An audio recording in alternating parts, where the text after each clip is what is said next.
임금의 심판은, 응? 그 왕이 자기 군대를 보내서 싹 쓸어버렸다는 거예요. 이런 비유를 누가 했다고요? 예수님이. 예수님의 이 비유가 그럼 실현이 됐습니까? 안 됐습니까? 됐어요.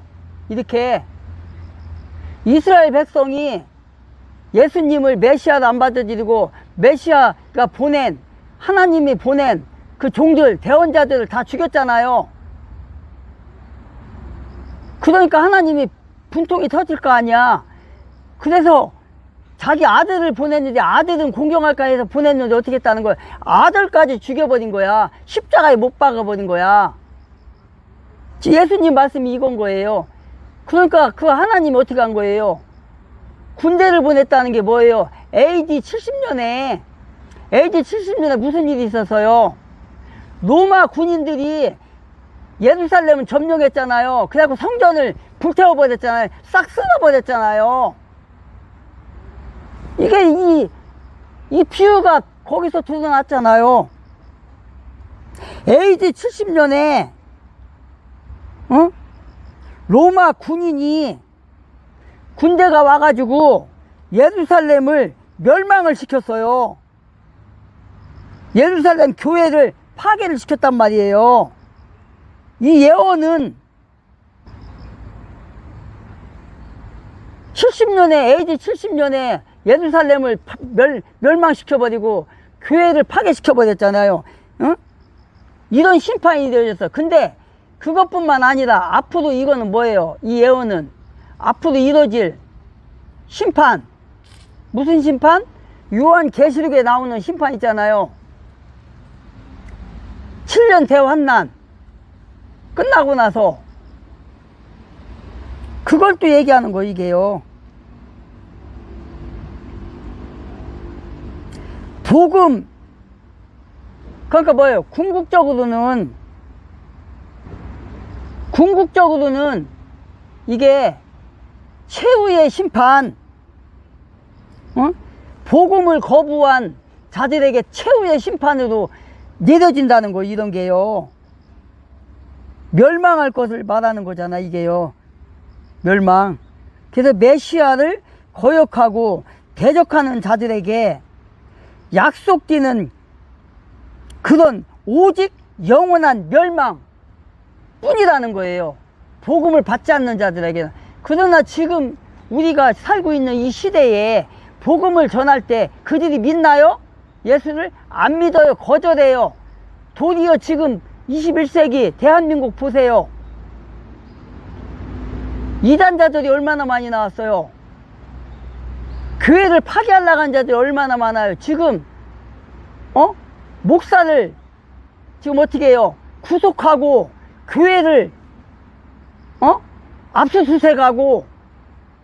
왜 그래요? 하나님을 무서워하지 않으니까. 하나님을 무서워하지 않는 자들이 이런 겁대가리 없이 이 짓거리를 한다고요. 근데 이게 지금 예수님이 지금 비유로 들은 거, 이게 지금 이루어지고 있잖아요. 21세기에. 이때 예수님이 살아계실 때 예언한 거잖아요. 응? 메시아를 거절하고 대적하는 자들에게 약속되는 것이라면 오직 영원한 멸망의 길. 그 복음을 전하는 교회를, 복음을 전하는 목사를, 복음을 전하는 집사를, 복음을 전하는 그 파수꾼들을 지금 어떻게 하고 있냐고요? 구속하고 탄압하고 지금 이런 일이 벌어지고 있잖아요. 대한민국에서. 이거는 대한민국 뿐만 아니라 전 세계가 다 마찬가지예요. 근데 우리나라가 지금 더 심하고 있죠. 지금 왜 그래요? 기독교를 죽여야지잖아요. 왜? 이 나라가 공산화 돼야지니까. 그걸 예언하는 거예요, 지금. 그래서 임금은 초청한 사람들이 합당치 않음을 선포하고 선언하고 사거리로 사람을, 종들을 보냈잖아요. 그 복음을 초대받은 사람들을 안 오니까 제외시켜버리고 다 불태워버리고 이제 뭐예요? 죄인이건 죄가 없는 사람이건 선한 사람이나 악한 사람이나 다 지금 끌어다가 어디다 하는 거야?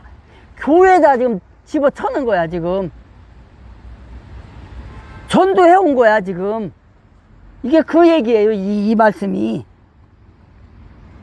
선한 사람이건 악한 사람이건 돈 있는 사람이건 돈 많은 사람이건 돈 없는 사람이건 뭐 불구자건 성한 사람이든 다 지금 복음을 전해가지고 들여다가 지금 교회에다 놓은 거예요. 지금 성전에다가 혼인잔치를 이제 막 소를 잡고 돼지를 잡고 사슴을 잡고 토끼를 잡고 닭을 잡고 양을 잡고 염소를 잡고 해서 지금 갖다가 잔치상이 지금 벌어진 거예요. 지금 혼인잔치가 벌어졌으니까.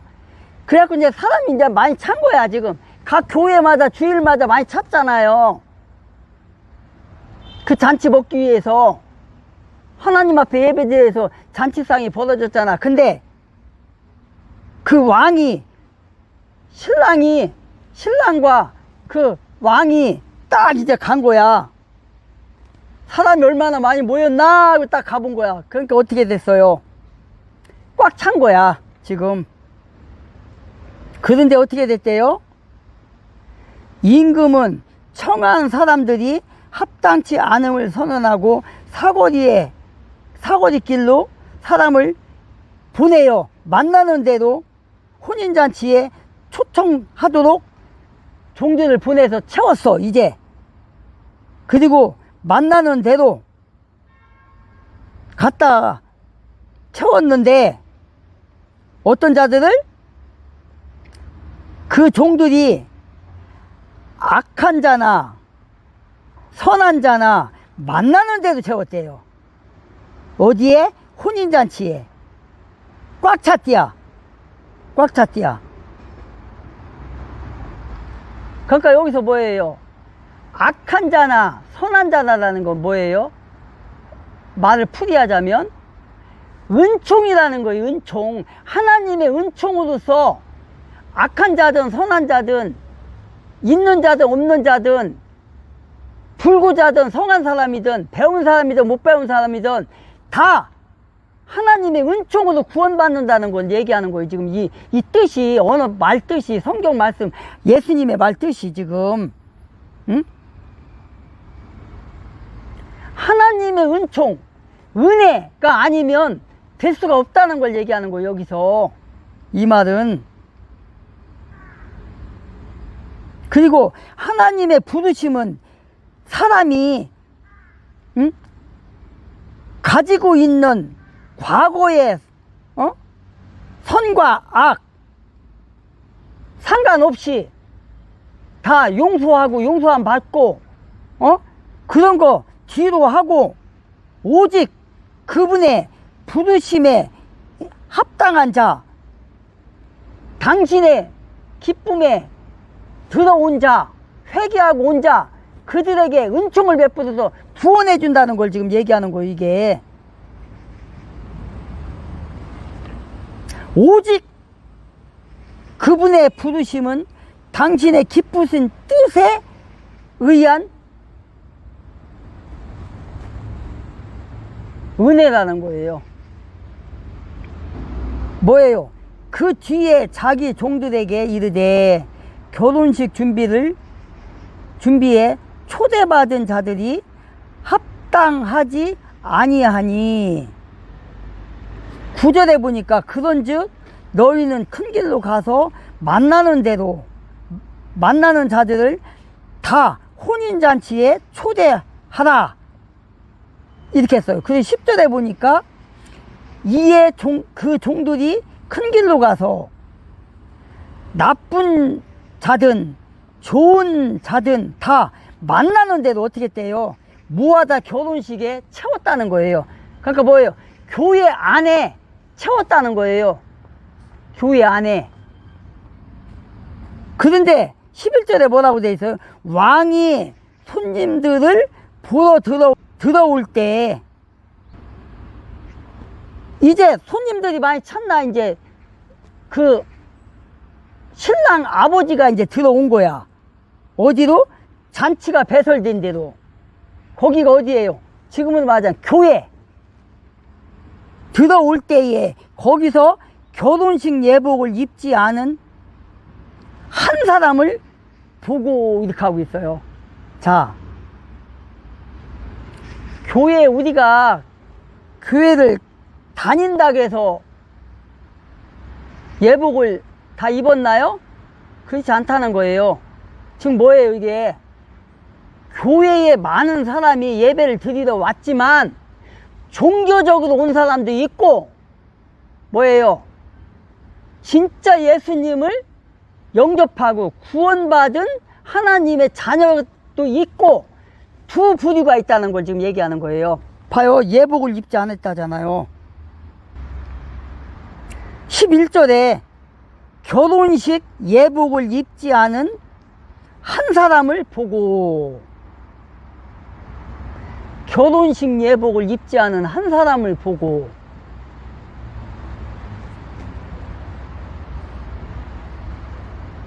즉 뭐예요? 예수님의 비유가 이게 뭐예요? 너희들이 누구예요? 바리새인과 사두개인과 제사장과 율법학자들을 얘기하는 거잖아요. 이스라엘 민족을 얘기하는 거잖아요. 너희들은 예복을 안 입었다. 예복을 안 입었다는 말이 뭐예요? 구원받지 못했다.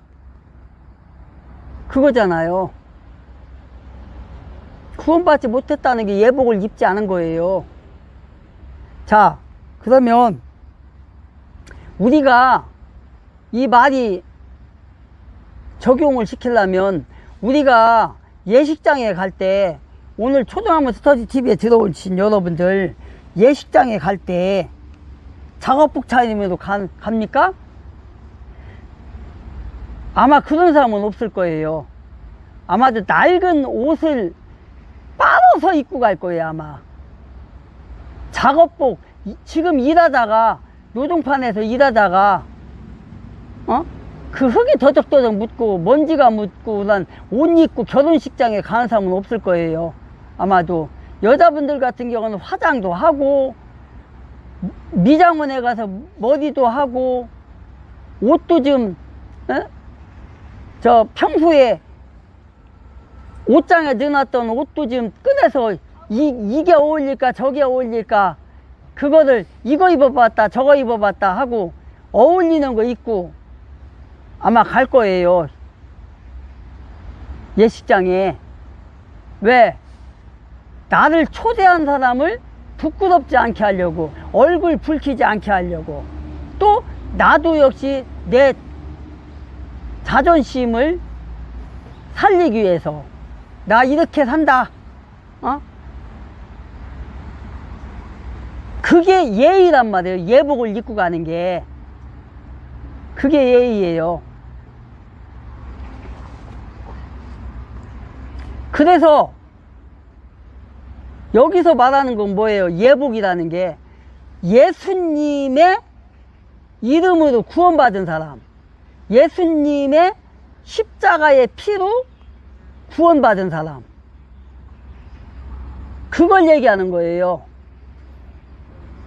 해석을 하자면 예수의 이름으로 네가 구원을 받았냐? 안 받았냐? 구원을 못 받은 사람은 예복을 못 입은 거고, 구원을 받은 사람은 예복을 입은 거고, 그걸 얘기하는 거예요 지금.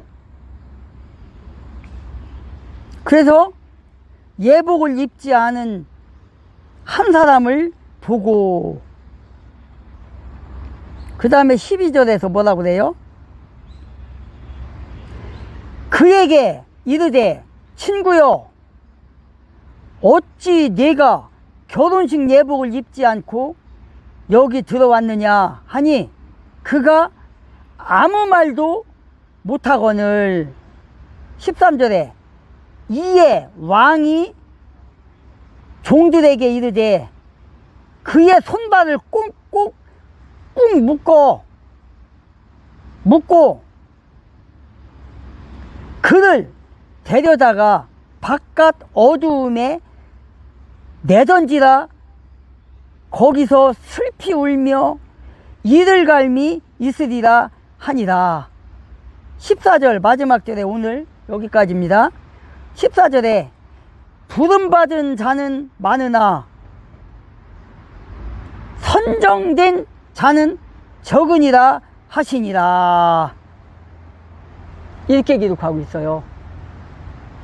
자, 지난번에 19장 마태복음 19장 29절과 30절에서 나왔죠. 그 다음에 20장 16절 15절 16절에 나왔죠. 여기서 또 나왔어요. 뭐가? 부름받은 자는 많으나 선정된 자는 적으니라. 3번에 걸쳐서 나왔어요. 지금 19장 20장 21장 아니 오늘 22장 이렇게 나왔어요. 예복을 입지 않은 자. 19장에서는 뭐라겠죠? 예수님의 제자들에게 하는 말씀. 어떤 말씀? 예수님의 제자들이 청지기도 부름받았잖아요. 사도도 부름받았잖아요. 근데 그들이 본분을 다 행하지 못할 때 주님이 맡겨주신 하나님이 맡겨주신 일을 처리 못할 때 행하지 못할 때는 어떻게 된다는 거예요? 버림을 받는다는 거예요. 그 중에 하나가 누구예요? 유다잖아요. 유다, 가룟 유다. 사도도 부름을 받았지만 가룟 유다가 구원을 받았나요? 처음부터 구원 못 받은 사람이에요. 그러나 사도도 부름을 받았어요. 부름은. 그러나 선택은 못 된 거야. 유다가. 그래서 버림받은 거예요. 그리고 그 자리를 사도행전 2장 40절부터 보면은 42절부터 보면은 뭐가 나와요? 마가의 다락방에서 기도할 때 기도하기 전에 회의를 했잖아요. 그리고 사도를 한 명을 채웠잖아요. 거기서 마띠아와 누구죠? 그 한 사람을 그 중에서 한 사람을 심리를 뽑아갖고 채웠잖아요. 그 사람이 바로 지금으로 따진다면 우리들인 거예요.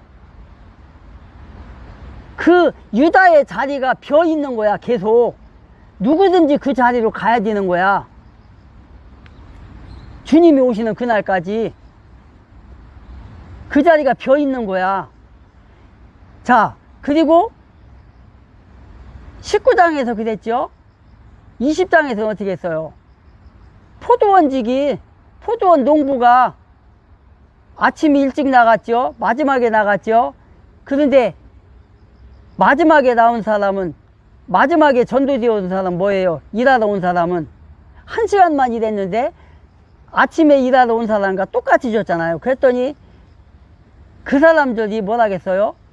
아니 1시간만 일한 사람을 우리하고 똑같이 주면 어떡하냐 하면서 막 항의를 했잖아요. 그러니까 그 주인이 뭐라겠어요? 네 것이나 너하고 나하고 약속한 것이 이건데 왜 더 달라가냐? 나는 약속 어긴 게 없다면서 네 것이나 받아갖고 가라 그랬잖아요. 그러면서 뭐라겠어요? 16절에서 20장 16절에서 한번 볼까요? 자, 마태복음 20장 15절부터 내가 내 것을 가지고 내 뜻대로 하는 것이 법에 어긋나느냐? 내가 선함으로 내 눈이 악하냐? 16절 이와 같이 마지막인 자가 처음이 되고 처음인 자가 마지막이 되리니 부름받은 자는 많으나 선정된 자는 적으니라 하시니라. 이렇게 돼 있어요. 마태복음 19장 29절부터 볼게요. 또 내 이름으로 인해 집이나 형제나 자매나 아버지나 어머니나 아내나 자녀나 토지를 버린 모든 자는 100배를 받고 또 영존하는 생명을 약속으로 받으리라. 30절에 그러나 처음인 자들 중에 많은 자들이 마지막이 되고 마지막인 자들이 처음이 되리라. 이렇게 돼 있잖아요. 자, 그 다음 오늘은 뭐예요? 14절에 부름받은 자는 많으나 선정된 자는 적으니라 하시니라. 일맥상통하잖아요. 한 사람은 어떤 사람을 말하는 겁니까? 그 다음에 여기서 예복을 입지 않은 자, 혼인잔치에 선한 자나 악한 자나 구분 없이 단 한 가지 예복을 입어야 한다는 것입니다. 하나님의 은총을 받아야 된다는 것입니다. 이 예복은 잔치 손님들을 위하여 임금이 베푼 하사한 준비한 그것을 말하는 겁니다. 이거는 뭐예요? 우리 인간들이 행위에 의해서가 아니라 우리가 선을 행하고 악을 행하고 그 차이가 아니라는 걸 얘기하는 거예요. 그건 뭐예요? 무조건적인 하나님의 은총에 의해서 구원을 받는다는 걸 얘기하는, 하나님이 주시는 구원이라는 거예요. 그게 바로 예복이라는 거예요. 그게 바로 그 은총이, 그 구원의 은총이 뭐예요? 구원받은 증거로서 예수 그리스도에 대한 올바른 신앙 고백을 한 자냐, 올바른 신앙 고백을 안 하고 내 멋대로 인간의 생각대로 교회만 왔다 갔다 한 자냐, 그걸 얘기하는 거잖아요. 지금 이것을 성경은 그리스도로 옷 입은 자라고 얘기하는 거예요. 이것을 구원받은 자를. 응? 그래서 예복을 입지 않은 사람은 복음을 거절했다는 것을 얘기하는 거예요. 어? 예복을 입지 않았다는 것은 뭐예요? 복음을 거절했거나 아니면 망각한 사람, 그걸 얘기하는 거예요. 응? 의미를 모르는 사람, 응? 어정쩡한 사람을 얘기하는 거예요. 이것도 아니고 저것도 아니고 예수를 믿는 것도 아니고 안 믿는 것도 아니고 엉뚱한 사람, 종교생활하는 사람, 그 사람들을 가리켜서 예복을 입지 않았다. 예수 그리스도의 옷을 덧입어야 지는데, 우리가 구원받는 건 예수님의 은총이라겠잖아요. 은혜라겠잖아요. 우리의 육체 갖고는 갈 수가 없어요. 천국을, 왕국을. 그러니까 예수님의 피로써 우리가 옷을 입는 거예요. 예수님의 옷을 입는 거예요. 우리가 더러운 육체에 예수님의 핏부림으로써 입는 거예요. 그래서 출애굽기에 보면 출애굽할 때, 유대인들이 출애굽할 때 어떻게 돼요? 하나님께서 그랬잖아요. 양을 잡아서 그 피를 문설주에 바르라고 했잖아요. 문지방과 그 사각에 양을 잡아서 고기는 먹고 피는 바르라고 했잖아요. 그게 뭐예요? 하나님의 사자가, 죽음의 사자가 그 동네를 이렇게 휩쓸고 다닐 때 피 뿌린 것을 보면, 아, 여기는 죽었구나 하고 가는 거예요. 심판을 받았구나 하고, 하나님의 심판을 양으로 인하여서. 그래서 지나가는 거예요. 죽음의 사자가. 그래서 구원받은 거예요. 그게 마찬가지로 우리 21세기를 사는 저와 여러분들은 예수 그리스도를 믿음으로 말미암아서 예수 그리스도의 십자가의 보혈로 우리가 이 몸을 감싸는 거예요. 깨끗하게 감싸는 거예요. 그래서 우리가 죄를 용서함 받고 하나님의 왕국에 들어가는 거예요. 구원받는 거예요. 구원의 은총에 들어가는 거예요. 그걸 말하는 거예요. 예복을 안 입었다는 게. 지금 그런데도 그가 아무 말도 하지 못하고 있었다는 것은 뭐예요? 그에게 옷을 입을 수 있는 충분한 조건과 기회와 시간을 주었는데도 안 입었다는 거 아니에요. 벌써 이 사람이 그런 채 아무런 준비도 않은 채 혼인잔치에 들어왔다는 걸 말하는 거예요. 그러니까 물어봐도 아무 말도 못하지. 벙어리가 돼갖고 할 말이 있어야지. 그런 거예요 지금 이게. 그래서 마찬가지로 하나님께서는 우리가 이 땅에서 사는 동안에 우리를 위해 모든 것을 이룩하셨다. 누구를 통해? 예수님을 통해 준비하셨다. 그럼에도 불구하고 장차 하나님 앞에서 책망을 받는다면 그것은 순전히 뭐예요? 저와 여러분들의 잘못이라는 거예요. 준비 못한 거, 게으른 거.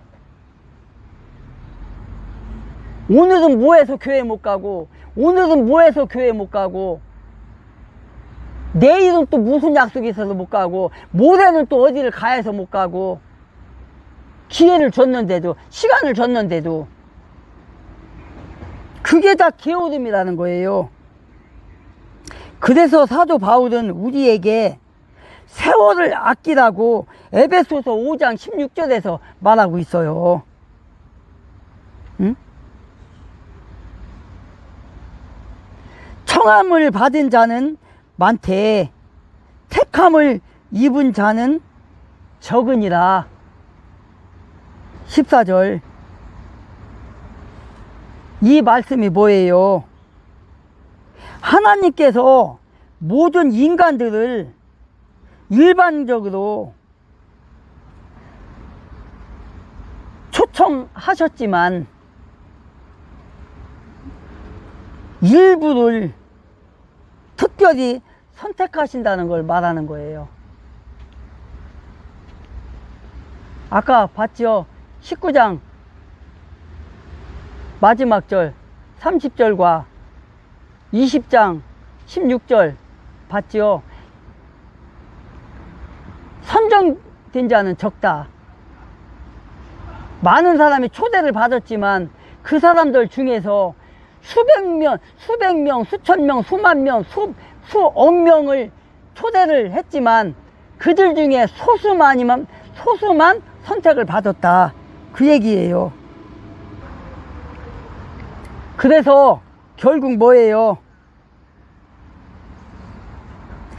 예수님을 거부하는 것은 그것이 무관심에서 나오는 것이고 반역에서 기인한 것이라는 것을 6절에서 말하는 거예요. 5절에서 말하는 거예요. 태만에서 나오는 거예요. 12절에서 말하고 있어요. 자신에게도 그 책임이 돌아가게 된다는 것을 말하는 거예요. 전적으로 우리의 책임이에요. 저의 책임이고 오늘 초등학교 스터디에 들어온 여러분의 책임인 거예요. 하나님은 자기 아들을 이 땅에 보내면서 다 준비를 시켰어요. 33년 동안 이 세상에 살면서 천국에 대한 복음을 전했어요. 예화도 전하고 비유도 전하고 행동으로 전하고 말씀으로 전하고 다 했어요. 그런데도 우리가 예수를 안 믿는다는 것, 영접 못한다는 것은, 예복을 안 입었다는 것은 전적으로 저와 여러분들의 책임이라는 거예요. 책임이 뭐예요? 교회를 들어온 사람은 수천 명이지만 그 중에서 선택받은 사람, 구원받은 사람은 수백 명에 이르지 못한다는 거예요. 아까 19장 30절에서 20장 16절에서 오늘 이 말씀에서 나오는 것처럼 많은 사람이 선정은, 그러니까 부름은 받았어. 그래서 교회에 많이 들어왔어. 근데 예수님의 이름으로 구원받은 사람은 적다는 거예요. 선택된 사람은 적다는 거예요. 즉 하나님의 왕국에 들어간 사람은 소수라는 거예요. 소수만 구원받았다는 거예요. 그 얘기는 예수님이 그걸 비유로 지금 말씀하시는 거예요. 마지막으로 14절 읽으면서 오늘 스터디를 마치겠습니다. 마태복음 22장 1절로 14절까지 했는데 위에서 말씀을 나눴습니다. 그런데 오늘 마지막 14절을 함께 읽어보겠습니다. 부름받은 자는 많으나 선정된 자는 적으니라 하시니라. 부름받은 자에 속하지 않고 오늘 초등학문 스터디 TV에 들어오신 여러분, 부름받은 많은 자에 속하지 말고 뭐예요? 그 뒤에 선정된 자 무리에 속하는 저와 여러분들이 되시기를 주 예수 그리스도의 이름으로 축복합니다. 오늘은 여기까지 하겠습니다. 나가실 때 좋아요 안 누르시는 분은 좋아요 부탁합니다. 또 구독 안 하신 분 구독 부탁합니다. 다시 만나는 그날까지 세상 속에서 주님의 이름으로, 예수님의 이름으로 하나님의 아들로서 승리의 삶을 살다가 다음에 건강한 가운데 만나는 그런 모든 사람이 되기를 축복합니다. 샬롬. 봤는데 항소 포기까지 이르는 과정이 납득이 안 되니까 설명해 주십시오가 항명이래요. 아니 그리고 대장동 일당들 1심 선고 났을 때 야 이재명 대통령과 드디어 연관성이 끊어졌다. 아무런 연관이 없어졌다는 게 밝혀졌다고 했잖아요. 네. 근데 왜 대장동 일당들 재산 몰수 추징하는 걸 이렇게 막으려고들 난리예요. 이 정권 나서가지고. 앞뒤가 안 맞는 겁니다. 오히려 이렇게 일련의 행위들, 검찰이 항명이다, 공무원 복종 의무 지운다 이런 것들이 진짜 대장동 일당과 이재명 대통령이 연관이 있다는 것을 스스로 지금 입증하고 있는 꼴이고, 그렇죠. 결국 자신들한테 복종하지 않은 공무원들은 나쁜 공무원, 복종하는 공무원들이야말로 착한 공무원이라고 구분짓고 갈라치는 거라고 좀 보이지 않아요. 그러니까 지금 이 나라의 근간이 지금 이런 식으로 다 흔들리고 있는 그런 상황인데요. 지금 이제 화면 좀 잠시 띄워주시면 이것도 같이 봐야 될 것 같아요. 공무원의 복종의 의무가 사라진다 해가지고 지금 이거 브리핑을 지금 오늘 오전에 인사혁신처 차장이 한 건데요.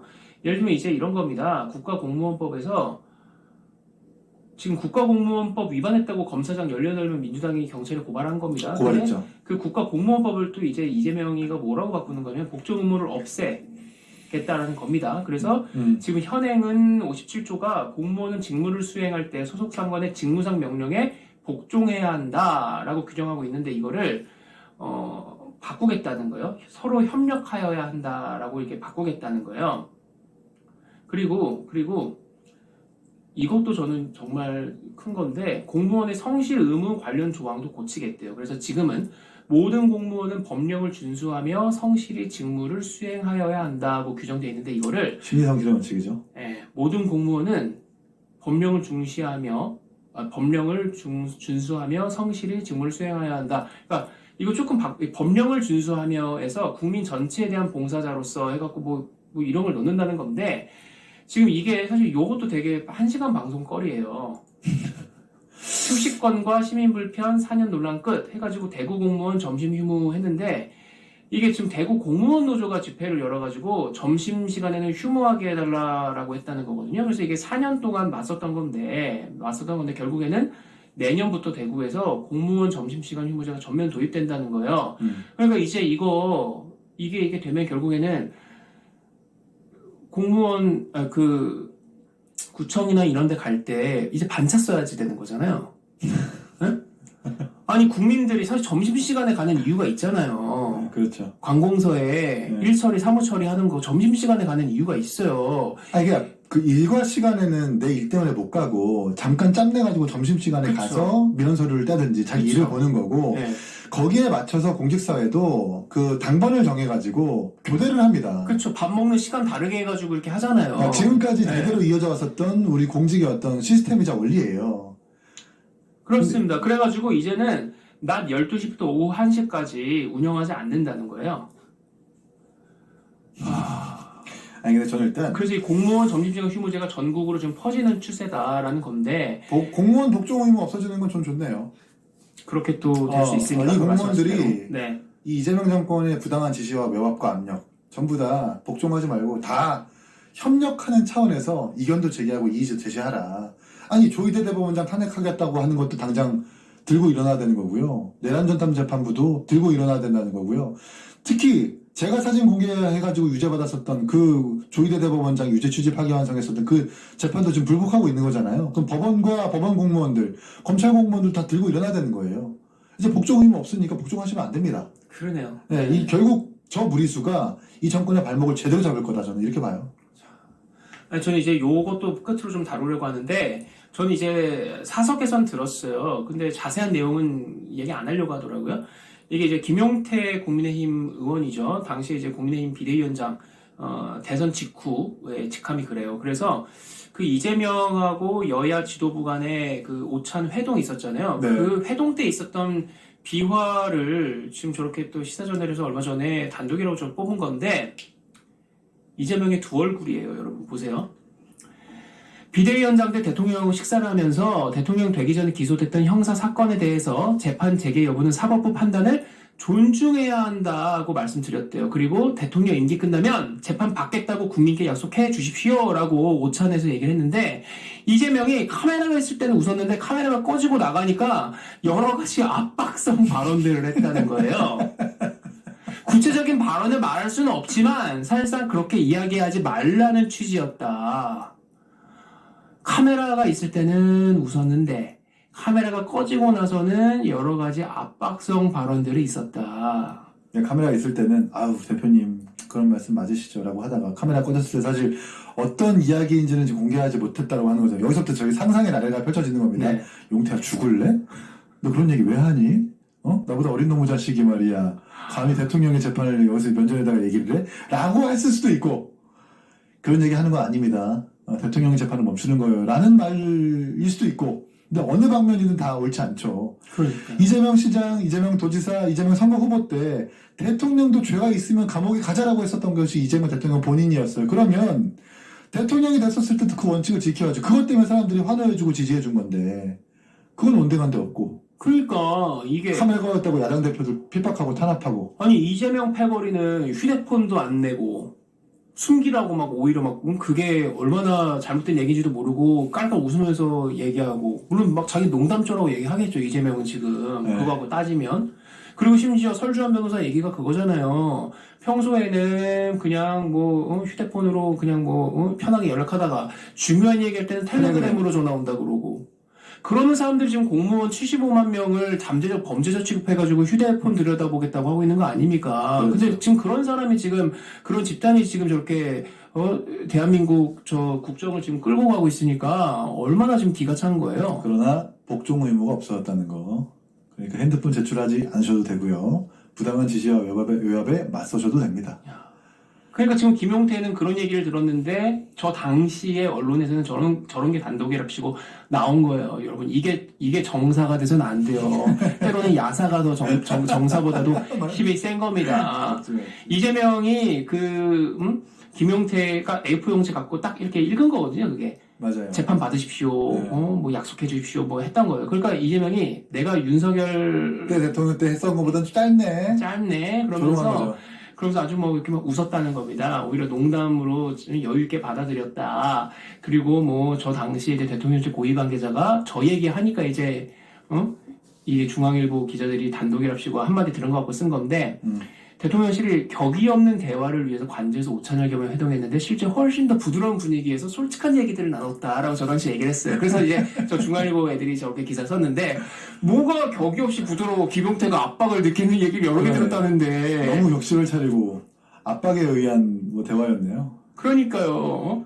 재판받으라고 하니까 카메라 딱 꺼지고 나가니까 바로 압박성 발언을 했다는데 그렇게 얘기하지 마! 뭐 이런 취지였다는데 구체적으로 좀 설명 좀 해주지 김용태 의원도. 그러니까요. 네. 근데 물어봐도 얘기 안 하려고 그러더라고요. 네. 근데 이제 저렇게 나온 거. 그러니까 지금 카메라 꺼지니까 돌변하는 이재명. 특히 저 정도로 자신의 재판에 대해서 저렇게 하는 사람인데 뭐 대정령 항소 포기를 몰랐다? 말이 안 되죠. 대통령실도 사후 보고만 받았다? 그러니까 저렇게 카메라 꺼지고 안 켜지고 꺼지고가 다른 것. 특히 본인의 재판에 대해서 저렇게 발끈한 건 되게 신경 쓰고 있다는 거예요.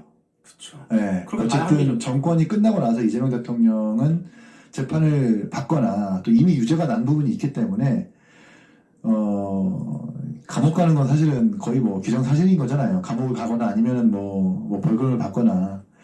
그리고 유죄취지 파기환송이 끝까지 확정이 되면은 대통령 선거로 인해서 보전받았었던 그 비용을 토해낸다거나 이렇게 어쨌든 본인한테 피해가 오는 게 확실하기 때문에 그만큼 민감하다. 그러니까 아마 저렇게 카메라 온오프가 다르게 야당 대표를 뭔가 대놓고 말로써 압박하고 핍박한 게 아닌가. 그러니까 현직 대통령일 때 어떻게든지 간에 항소도 포기시키고 공수도 취소시키고 자기 그 리스크를 다 털고 싶은 내야죠. 거죠. 네.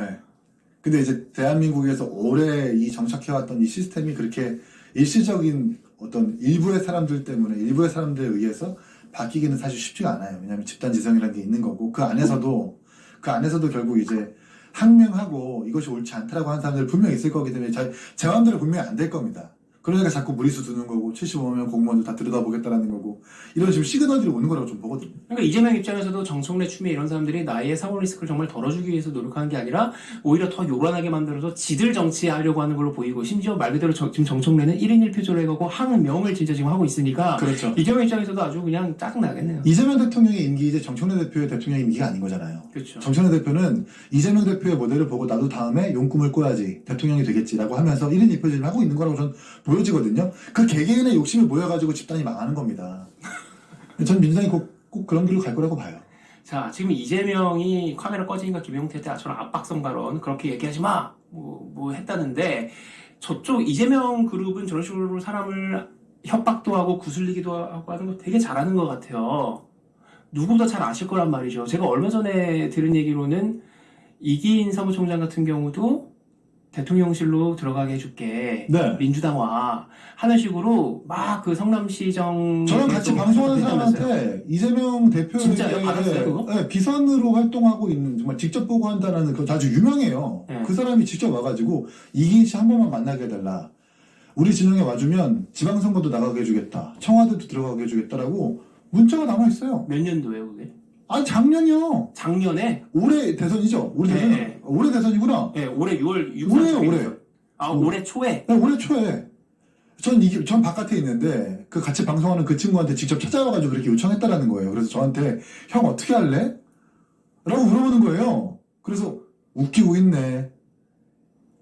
말도 안 되는 소리 하지 말라 그래라. 잠시도 고민 안 했어요? 아니 당연히 속내가 보이잖아요. 저는 김문기 씨 사진을 공개함으로써 그것도 이렇게 제가 편집했기 때문에 이렇게 확대해서 잘랐기 때문에 그걸 이재명 대통령이 얘기해가지고 유죄취지 파기환송 받은 거잖아요. 이재명 대통령 입장에서는 그때 그 사진 공개한 사람 지금 우리랑 같은 진영에서 정치하고 있습니다라고 한다면 재판부에서 뭐라고 받아들이겠어요? 이것도 정치적인 신호였구나. 정치적인 시그널이었구나. 정치적인 행위 중에 하나였겠구나라고 판단할 수 있단 말이에요. 제가 왜 거기에 편을 들어줍니까? 제가 네. 돈이 없지 가오가 없습니까? 아니 이런 말씀 듣고 바로 거명해서 좀 그렇긴 하지만 지금 허은하 같은 경우는 지금 비서관으로 들어가 있잖아요. 그렇죠. 김영남 의원은 뭐 아무것도 사실 못 받았지만 어쨌든 그쪽으로 갔죠.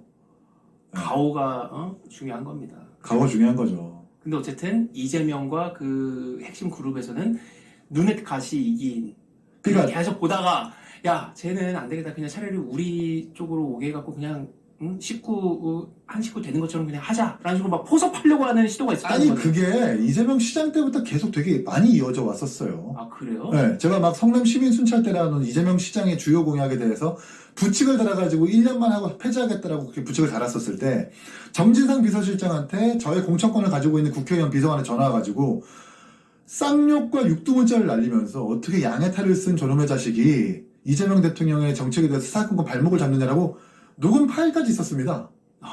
그러니까 저들의 민낯이란 걸 너무나도 잘하고 있기 때문에 그게 청와대든 뭐 네. 지방선거 공천이든 보이겠냐고 저한테. 서서 죽어도 서서 죽지. 네. 야, 그러니까 막 구슬리기도 하고 꼬시기도 하고 뭐 어떻게 할 것처럼 그게 진짜 위협하기도 하고 하는 걸 너무나 잘 알고 있는 거네요, 저 사람들이 하는 걸. 그러니까 진짜 찐 통합과 화합을 위해서 상대방을 설득하고 포섭한다라기보다는 내 진영과 나의 후환에 도움이 되니까 데리고 온다라는 그 속내를 누구보다도 전 잘 안다고 자신하기 때문에 뭐 사실 잠시 고민할 것도 없고 고민할 필요가 없죠. 고민할 필요가 없습니다. 야, 네, 참 그렇게 하고 못된 정권이에요. 신나 사무총장 어떻게 보면 본인 혼자 생각할 때, 야 나는 어쩌다가 성남시의원하고 경기도의원 이렇게 쭉 해가지고 아무것도 모르는 제가 이재명이라고 하는 사람을 저렇게부터 일찍부터 인연이 저 악연이 맺어가지고 이렇게 아무것도 됐을까? 몰랐어요. 시의원 됐는데 마침 단체장이 시장이었고 바깥에서는 개혁이고 혁명이고 혁신이고 좋은 말 다 늘어놓는데 안에서는 자기 사람들 꽂아주고 막 계약 이권 다 챙겨가고 대장동 있고 FC 있고 이러니까 야 이거 이상하다. 일반적인 사람들이 알고 있는 그건 너무나 오해인데 그 나라도 좀 밝혀줘야 되겠다라고 해서 그때부터 추적하기 시작한 거고 그래서 그 김문기 씨 사진을 제가 찾아가지고 공개한 건데 그걸 가지고 채널A에서 발언했다가 유죄 파기 완성받은 거고 그런 사람들이 저를 봤었을 때 민주당 진영이 저를 봤을 때 얼마나 볼드모트 같았겠어요. 저를 말하면 제 이름을 말하면 제가 뜰 것 같고 그렇다고 외면하자니 저 사람들이 계속 자료를 내니까 외면할 수는 없는 거잖아요. 그렇게 근데 대통령이 됐고 대통령이 성남시장이었던 사람이 10몇 년 뒤에 대통령이 됐고 아이고 그래서 대통령이 돼가지고 성남시 경기도지사 쪽 할 때랑 똑같은 짓들을 이제 똑같아요. 청와대 안에 들어가고 하고 있고 똑같아요. 절대 완전 하나도 틀린 게 없습니다. 그래서 참 이게 정당 공천의 폐해라는 게 분명히 이 민주주의 사회에서 존재하는 것 같아요. 이기인 개혁신당 사무총장 앞으로 정치적으로도 더 많이 좀 커지셔야 될 분이라는 생각이 또 들고 그리고 또 그렇게 되실 것 같네요, 자연히. 그죠? 네, 열심히 하겠습니다. 워낙 강한 적을 일찍부터 상대하면 또 거꾸로 그 힘을 또 먹게 되거든요, 그죠? 네, 제 열심히 노력하겠습니다. 네, 알겠어요. 자, 오늘 방송